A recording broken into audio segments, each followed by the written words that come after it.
I got up one day and my whole life was turned around within seconds.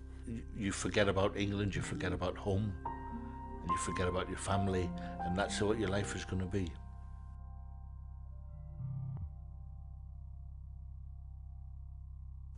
My boss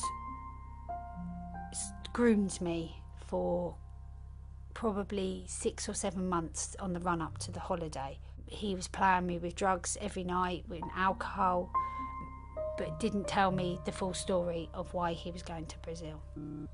It was on the way back through customs in Gran Canaria that he was found with 4 kilos of cocaine in his suitcase. Next thing I know, an officer has grabbed me from behind, threw me into a room with a gun to my head, shouting, "What is this? What is this?" I felt absolute fear. I was numb. I didn't know what to think. I didn't know what to do. I'd never been in trouble before. In 1992, I was caught with 5.5 kilos of hash, charged with drug trafficking as I was leaving the country, and sentenced to life in prison. The prison was built to hold 3,500, and there was 15,000 people in there. There'll be a room which is 20 foot by 20 foot with 60 people inside, with one little toilet bowl to share between you. No privacy, no security. There was open canals, open sewers. The hospital at one point didn't have a roof on it, and there was typhoid, tuberculosis, leprosy, and the violence was appalling, and people were being killed for nothing, and the guards basically stay on the perimeter and the gangs run the prison inside. It's life or death, you're at their mercy. The fact that prisons are mixed, so the dangers are heightened because you don't know who you're associating with. The conditions are very poor and violence is rife with both inmates and officers. I had some very dark days in prison. Plus you don't speak the language. It's like being deaf. You just don't, you hear the noises but you really don't know what's being said. And it's very lonely as well, really, really lonely. You stop talking to your friends, you stop answering letters, you stop taking an interest in anything. You die a little bit every day. People said to me, "We will help you, we will get you out." And every day I woke up thinking, is today going to be the day that I get released? I had to do 3.5 years before I was released, and it was a long sentence.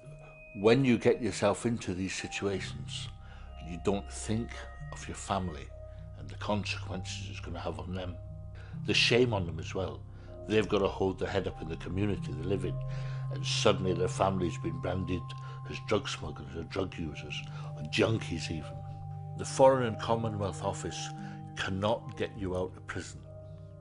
If you are caught and you are sent to jail, they cannot get you out. I cannot stress that enough. They can help you find a lawyer, but they can't interfere with the judicial process or the law of that country.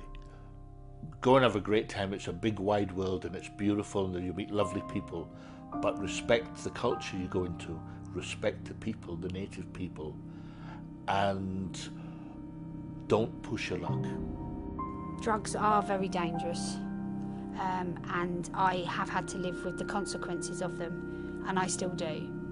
I have mental health issues, I have very bad trust issues, I have a criminal record. I obviously have visa issues for going to different countries, and obviously I don't have anybody close in my life. I'm now 40 years old, I'm not married, I have no children. I have lost 14 years of my life from one holiday. I have no wife, no kids, no family, no house. I was going to make 10,000 quid. And that works out 500 quid for every year I spent in prison. It's not worth it. Please, please don't do it. Just don't do it.